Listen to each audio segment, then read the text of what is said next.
Welcome to a story that challenges everything we think we understand about the skies above us, where discipline meets the unknown and reality blurs with the unexplainable.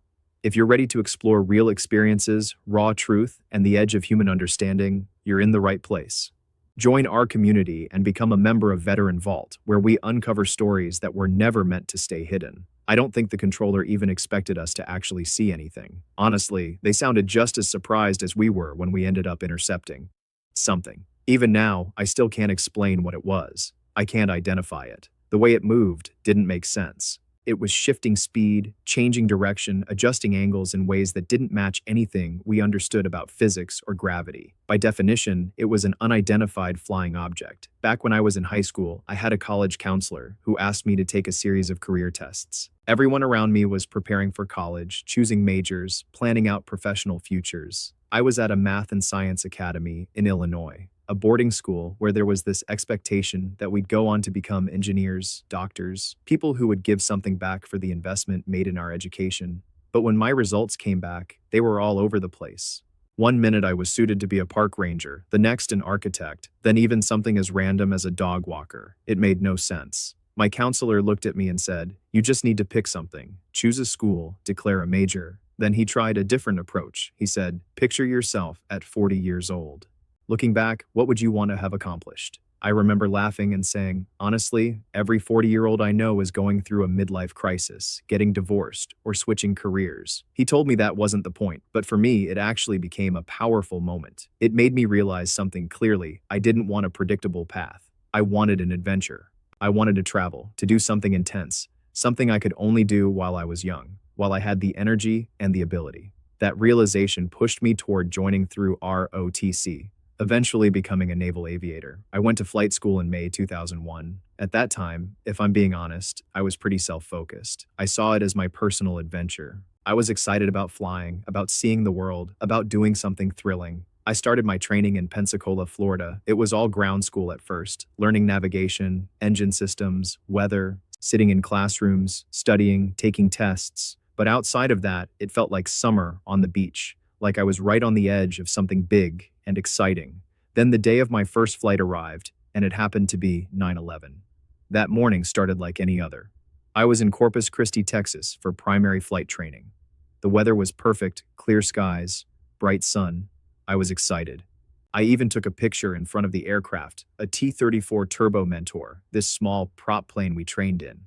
I had practiced in simulators, memorized procedures, gone through checklists. I was ready, but everything changed in an instant. What started as the beginning of my personal journey turned into something much bigger. It hit me that this wasn't about me anymore. I was part of something larger than myself. I had taken an oath to support and defend the Constitution, and suddenly that oath carried a completely different weight. I had to rethink what it meant, and more importantly, how I was going to live up to it. After that, I continued through training, intermediate and advanced stages in Kingsville, Texas, and eventually earned my wings. I moved on to flying the F/A-18 Super Hornet and joined the Veteran Vault Squadron, the Black Aces. I deployed aboard the USS Nimitz and supported operations in Iraq and Afghanistan during the global war on terror, completing combat deployments in 2005 and 2007. But going back to 2004, off the coast of San Diego, that's where things took a strange turn. We were in a pre-deployment workup phase, basically preparing for an upcoming deployment. That meant constant training, running simulations, practicing maneuvers, reviewing everything to improve. It was like athletes scrimmaging before a big game. Every move was calculated, every detail analyzed. On that day, we launched for what was supposed to be a routine training flight. Everything was normal. We expected to run through our maneuvers and return, just like any other day. But shortly after takeoff, we were redirected. Instead of heading to our planned airspace, we were given new coordinates. Before any flight, you map out everything: rendezvous points, positions, roles. But this was different. We were told to check out a real-world contact. At that point, we were still in the administrative phase of the flight, checking fuel, running system checks, getting ready. Nothing unusual. Then came the call to move to a different area and investigate, and that's when we saw it. I truly don't think anyone expected us to encounter anything. Not the controller, not us. But when we got there, we found something that didn't behave like anything we had ever seen before. It didn't follow known flight patterns. It didn't respond like a conventional aircraft. Even now, I can't explain it. All I can say is this: by every definition we have, it was an unidentified flying object. As we started closing in on the object, my focus wasn't even on discovering something unusual. I was still just trying to do my job right. I was new to the squadron, flying as a junior lieutenant, positioned on the wing of the commanding officer. He had an experienced officer in his back seat, and I had a senior officer behind me too. So my main priority was simple: don't mess up. Stay in position, keep visual contact with my lead, don't drift, don't collide, and be reliable as a wingman. When we reached the merge point, the spot where the radar contacts were supposed to meet, we shifted our attention from the instruments to scanning outside. Instead of staring at screens, we were now searching the horizon and the space around us. Then someone suddenly called out, "Look down at the water." When I glanced below, I noticed something strange. The ocean was calm, completely normal, except for one patch of churning white water. It looked like something was disturbing the surface, but there was no visible source. No ship, no debris, nothing that could explain it. That disturbance actually helped me lock onto the area, because without it, I might have missed what came next. Right above that spot, I saw it. It was this smooth, white object that we later nicknamed the Tic Tac because of how it looked like a small mint. From a distance, it seemed compact, but we estimated it was about 30 to 40 feet long, roughly the size of our aircraft's fuselage. It had no wings, no windows, no visible engines, no exhaust, nothing that suggested how it was flying. In training, we're taught exactly what to look for: shapes, markings, trails, anything that helps identify an aircraft and understand its behavior. But this thing had none of that. No contrails, no heat signature that we could see, no clear direction of movement. It didn't fit into any category we recognized. Naturally, everyone on the radio started talking at once. Both aircraft crews were trying to make sense of it, while also communicating with the controller. The whole situation escalated quickly from routine to something completely unexpected. From what I understand, the object had been detected on radar earlier, hovering low near the water before suddenly climbing to an extremely high altitude in a very short time. I didn't personally see that climb, but hearing about it added to how unusual this encounter already was. What stood out most wasn't just how it looked, it was how it moved. Normally, aircraft motion follows certain rules. You look at wings, control surfaces, and airflow to understand direction and speed. You calculate turn rates, angles, and energy. Everything we do in the air is based on those principles. But this object didn't follow any of them. It was changing speed, direction, and altitude in ways that didn't make sense. It wasn't gradual like a normal turn or climb. It looked almost instant, like it could just decide to be somewhere else and then be there. There was no visible effort, no buildup. None of the limits we're trained to respect. When we fly, even high-performance jets have boundaries. You can only pull so many Gs, only turn so sharply before physics pushes back. We study those limits constantly. But whatever this was, it didn't seem restricted by any of that. It moved freely, almost effortlessly, like those constraints didn't exist. And in that moment, it was both unsettling and fascinating. Part of me was thinking, what is that? And another part was thinking, how is it doing that? And why can't we? People often ask if I thought there was someone inside it, like a pilot. The truth is, I didn't assume anything. I still don't. I stick to what I know for certain. It was something we couldn't identify. We reported everything immediately. While we were still in the air, we were calling it out over the radio, trying to get attention, trying to understand. Once we got back to the ship, we went through a full debrief and made it clear there was something out there, right in the middle of a military training area, and we had no idea what it was. We were operating off the coast of California, not long after 9/11, a time when everything still felt tense and uncertain. That mindset was always in the background. So when something unknown shows up in your airspace, the question naturally becomes, shouldn't we be taking a closer look? Shouldn't we be sending resources to figure out exactly what this is? Because if it's an adversary gathering intelligence or conducting surveillance, that's something we absolutely need to understand. And if there's even a chance it could be hostile, then it's even more critical. The truth is, I can't tell you what it was, where it came from, or how it was able to move the way it did. All I can really do is point back to that moment and say, it was strange, and it probably deserved more attention right then and there. I've talked before about how skilled and capable our military is, and I stand by that. But experiences like this highlight a gap, a place where things don't quite fit into the categories we're used to. It doesn't align with what we know, and that makes it harder to address in real time. My sense is that the chain of command looked at it, acknowledged it was unusual, but ultimately decided to stay focused on the mission. We had a deployment coming up, and that took priority. One of the reasons I've chosen to speak publicly about this over the years is to push for better systems when it comes to reporting these kinds of encounters. Not to stir up theories about aliens or anything like that, but to make sure that if service members see something unusual, there's a clear and structured way to report it. Not just as a story, but backed by real data, radar, FLIR footage, high-resolution imagery, so it can all be collected, analyzed, and compared. Especially now, with how advanced technology has become, including AI. We have tools that could actually help make sense of these things. We could take what seems like random, isolated incidents and start connecting the dots. Over time, maybe we can turn unidentified into identified. People always ask me what I think it was, and honestly, I don't know. I really don't. And outside of that moment, I don't feel a need to have an answer. Back then, I cared, because it could have been a safety issue. It could have been something much more serious, especially given the context of the time.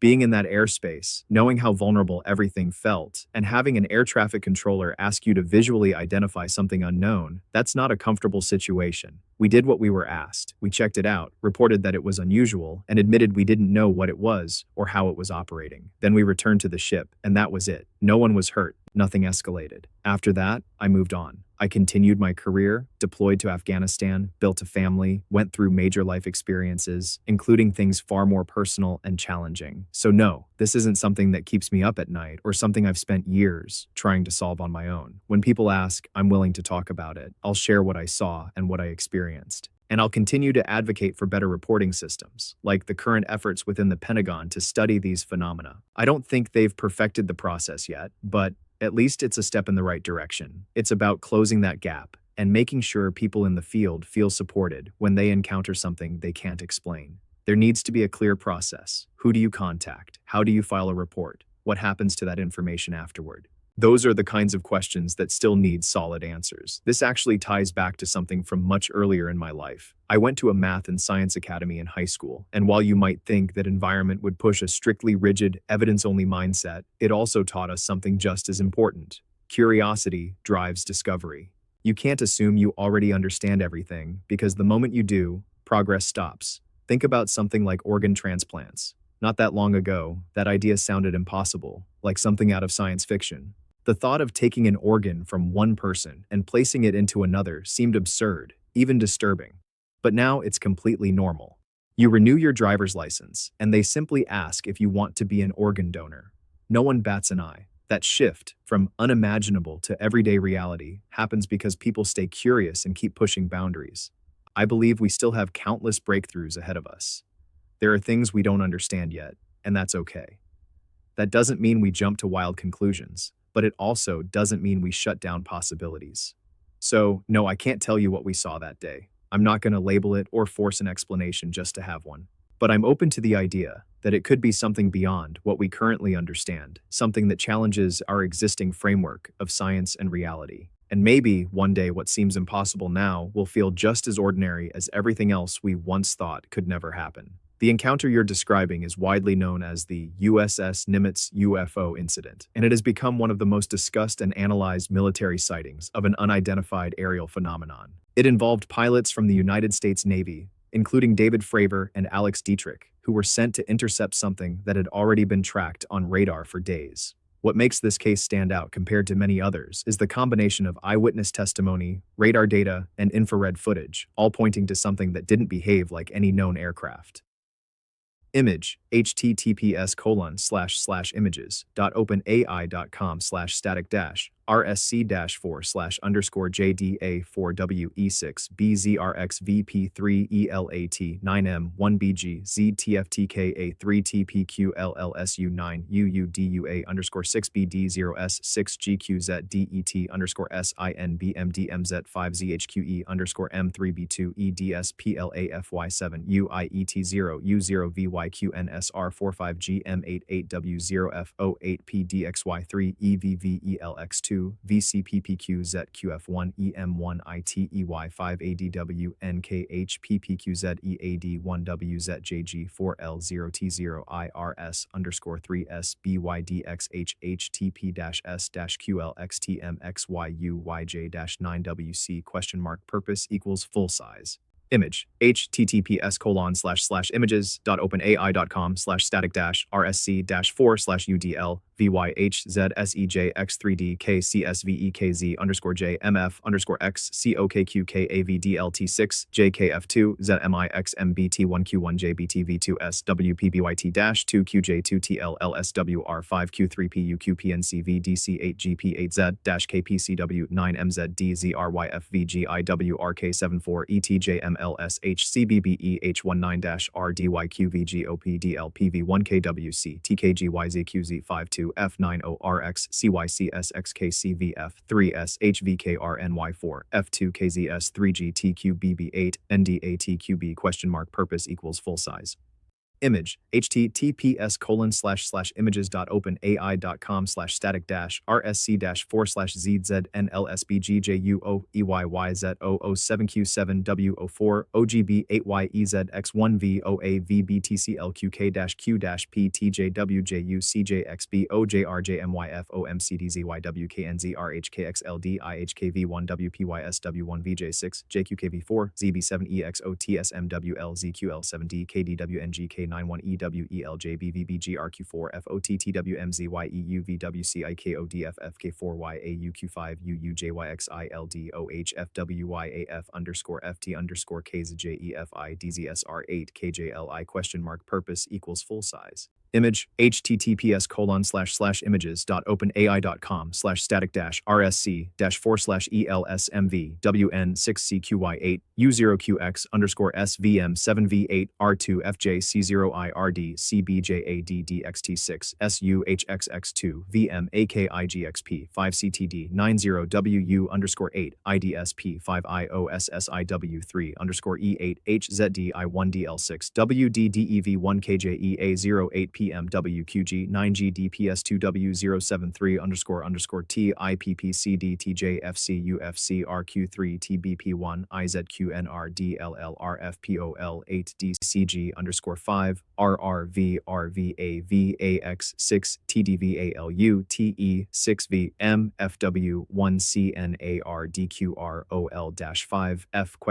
purpose equals full size. Image https://images.openai.com/static-rsc-4/EFJ-NDOC7FFFOBCSNZAJFWEFX199LTZB6 EZJFWEF7TSF-TWH2XMLEQ4MUXUAW7D-AGALD-YB6M9WMEAK3IM7YRGFKKHTJ3NPXU mark purpose equals full size. The radar operators aboard the USS Princeton had been seeing unusual objects dropping from extremely high altitudes, around 80,000 feet, down to near sea level in seconds. That alone is difficult to explain using conventional aerospace technology, because the forces involved would be extreme. These objects would then hover or move erratically before disappearing again. When the pilots were directed to intercept, they weren't going in blind. They already knew something unusual was happening. When visual contact was made, the object didn't resemble any aircraft. It had no wings, no visible propulsion, and no heat plume. In aviation, propulsion systems always leave some kind of signature, heat, exhaust, or at least aerodynamic structures that explain lift and movement. This object had none of that, yet it was still able to accelerate, stop, and change direction almost instantly.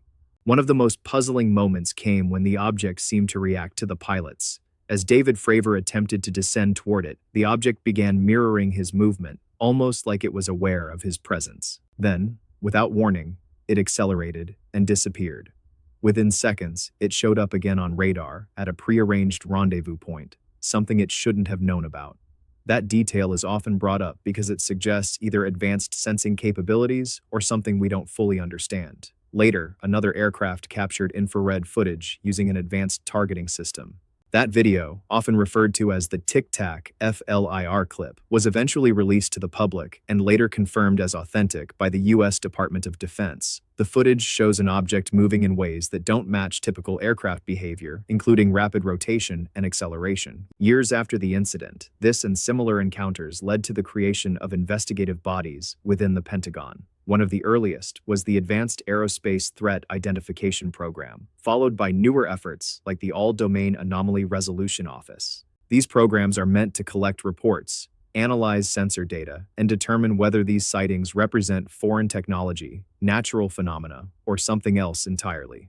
There are several leading explanations that tend to come up when people analyze this case. One is that it could be highly advanced technology developed by another country. The problem with that idea is the performance characteristics. The speeds, acceleration, and lack of visible propulsion would require breakthroughs far beyond what is publicly known, even today. Another possibility is that it could be a misinterpretation of sensor data combined with visual illusions. However, that becomes harder to argue when multiple trained observers and systems all report the same thing. Some researchers also explore less conventional ideas, like unknown atmospheric phenomena or experimental black projects. And then there are more speculative theories that go beyond current scientific understanding. What's important is that none of these explanations have been definitively proven in this case. Image https://images.openai.com/static-rsc-4/gepyc-GUARENT8NXV-4ORLGAVZ2WXY1DGYYSBYBGV-ULHSXJYFU9210Z003 I9UZLUCVB M0ORV1VSLQ-MQ914MXINSWU TCG77LKGYROCBV140UWQ160W2THJD4ATNLTJ00AS83Y5IHHPEELJ2F3PC HBRR7ZE CJVIKZ-3P